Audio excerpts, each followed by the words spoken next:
Let's now talk about shaping behavior. Shaping means reinforcing small steps toward a desired behavior. Dati pag nag-aaral ka, 5 minutes lang, naging 10, naging 15, naging 20. Ngayon, ang tagal mo na mag-aral. So, hindi ka agad natin tuturuan ng bata na mag-solve ng algebra. First step muna, recognize the numbers. Next step, simple addition. So, bawat small improvement, nare-reinforce yan. Parang yung topic natin, hindi kagad, ayan, aralin nyo lahat. Simulan natin sa definition, example. So, parang gym kasi ito hindi ka agad 100 kilogram na bench press. Dahan-dahan. So, para hindi mabibigla. So, when we talk about shaping behavior, we're talking about successive approximations na kumbaga sa simula, ito ka lang 5 minutes cardio ka lang, later on 7 minutes cardio, later on 10 minutes cardio, nasa iyo yan.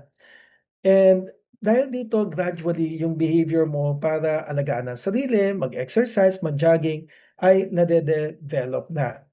Now, aside from that, it is also very important to look into, tingnan mo, getting better. Step 1, step 2, naging step 5 to. Parang hindi yata tama yan.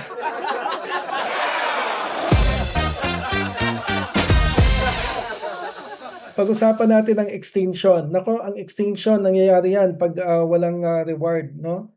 Ayoko na mag-aral, wala namang reward. Yung grade ko naman laging mababa din Ay, gusto ko pa mag-aral kasi yung grade na deserve ko, nakuha ko talaga.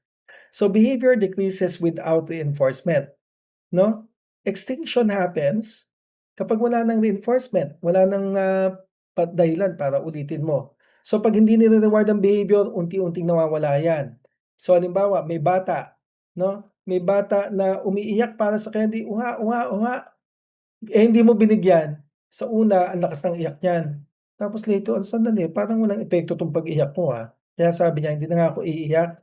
Pero pag consistent ka, yan.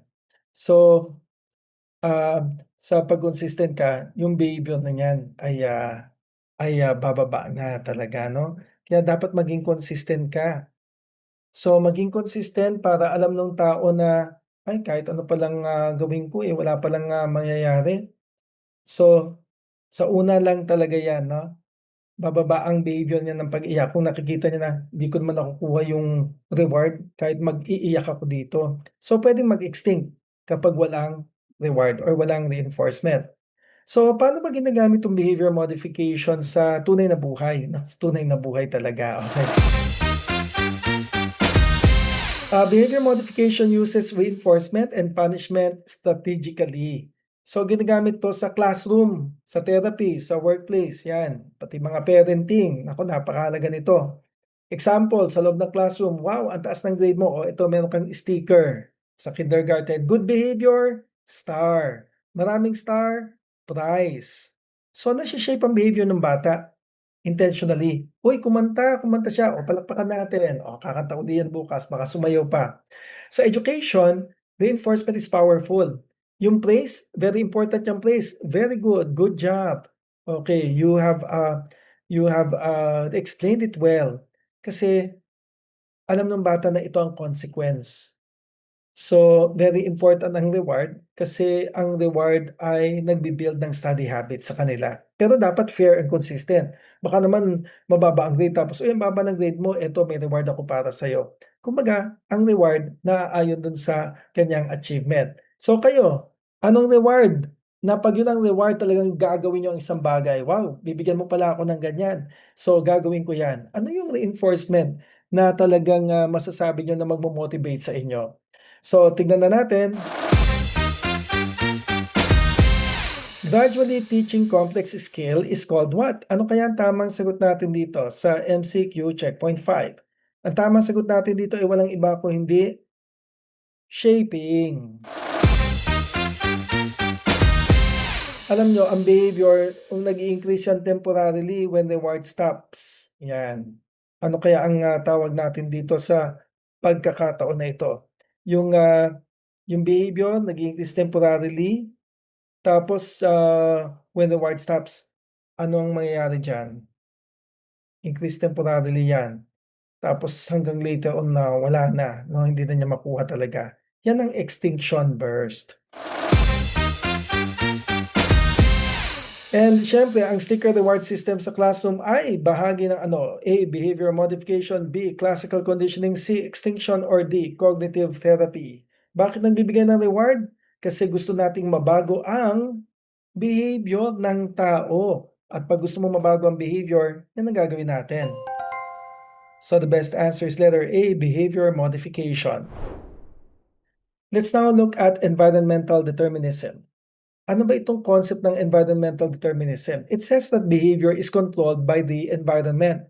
Parang sinasabi nito na you are what your environment trained you to be. You are your environment.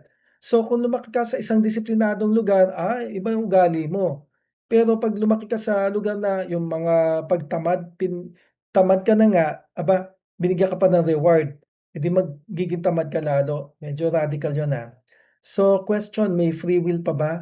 Kaya nga may debate, eh. Ang sabi ng behaviorism, yang free will, baka walang ganyan talaga. Kasi lahat ng galaw niyo ay kontrolado na ng punishment, kontrolado na ng reward.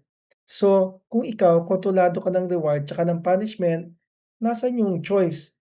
Para ka nalang robot 'no, nagagalaw ka depende sa ibibigay sa'yo. So, nag-aaral ka ba dahil gusto mo o dahil merong grade consequence? Yun bang pag-aaral mo dahil sa inner or dahil sa outer? Kasi kung dahil dun sa external aspect, yan yung tinatawag natin na behaviorism 'no? Kasi kung anong gagawin sa'yo kapag may action ka, kung anong reward, kung anong punishment, dun ka kikilos, di nasaan ang free will mo? Kaya behaviorists say, are we choosing or are we reacting?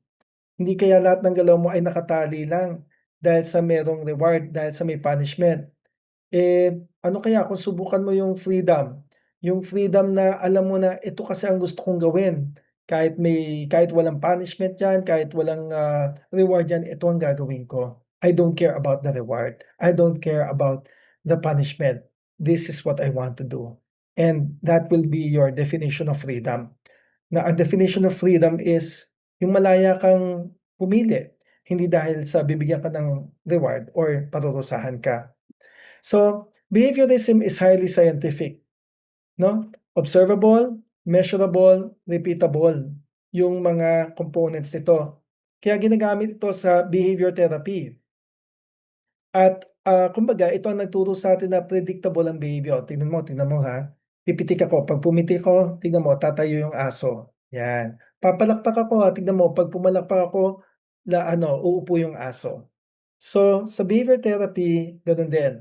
O mula ngayon ha, kapag ikaw ay na-late, eto ang consequence, mababawasan ka ng grade. Naku, mababawasan ako ng, grade. So, may negative punishment, negative, may tatanggalin, grade, pleasant yun, eh. Oh, magpapaka-late ka pa ba? So, babaguhin mo ang behavior mo. Kaya ang ibang mga therapist, alam nila na, para mabago ang behavior nito kailangan meron siyang punishment, kailangan meron siyang reinforcement, pati naman sa mga teachers. So, again, ang limitation nga lang nito parang dun na lang tayo nakatingin sa anong naobserbahan. Hindi na natin tinanong anong iniisip mo, anong nararamdaman mo, hindi pinapansin yung cognition, behavior lang talaga tayo. Halimbawa, dalawang tao parehong pinarusahan pero magkaiba reaksyon. Oh, bakit? Internal processes matter. So dun pumapasok yung ibang field, ang cognitive psychology. Behaviorism is powerful, but it is also incomplete. Bakit? Kasi nag-overemphasize ang behaviorism sa behavior.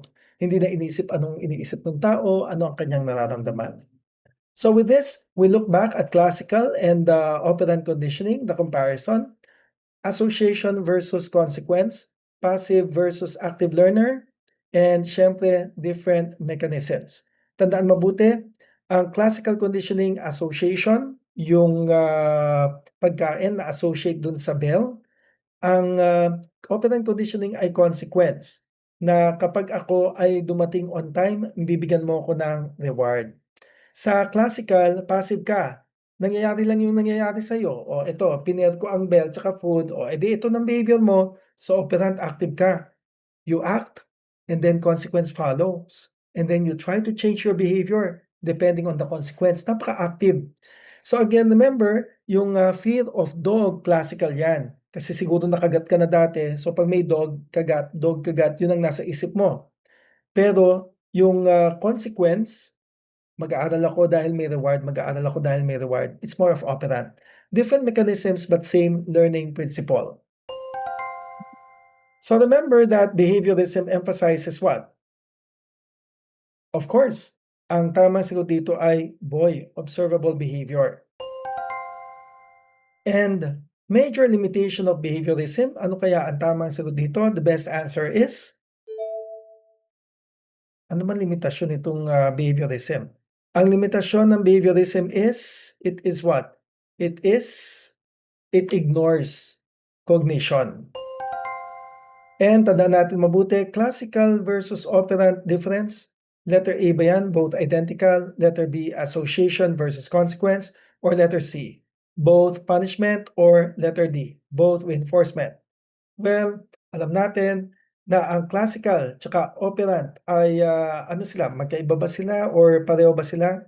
Saan sila magkaiba? Sa letter B, association and consequence. So ang key takeaways natin dito, ang behavior nyo ay natututunan. So kung natututunan yan, pwede palang baguhin ang behavior depending sa reinforcement and punishment. Yung environment natin, ito ang nagsha-shape sa'yo. Lagi kang late, environment mo yan. Lagi kang on time, environment mo yan. Siguro, kaya ka laging on time, dati binibigyan ka ng premyo kapag on time. Kaya ka siguro, laging late, late ka na nga, sabi pa ng kaibigan mo, "Uy naku, mabuti na lang dumating ka." O hindi pinupuri pa yung pagiging late mo. And so,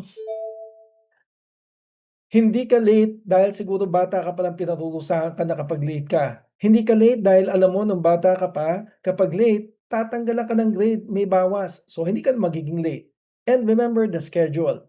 Ang schedule, it controls the intensity and the persistence. Kaya very important kung kailan ibibigay ang reinforcement tsaka yung punishment. So simple ang framework kung tutuusin, pero powerful ang impact. Which brings us to the question, ano, tingin nyo, lahat ba tayo ay produkto ng ating environment na ginagalawan or meron talaga tayong free will? Pinogram lang ba tayo? Are we simply products of conditioning? Is your habit of scrolling free choice mo ba yan? Or natutunan mo na lang dahil sa environment mo? Think about your routines. Anong nag-reinforce niyan? Maybe behaviorism explains more than what we admit.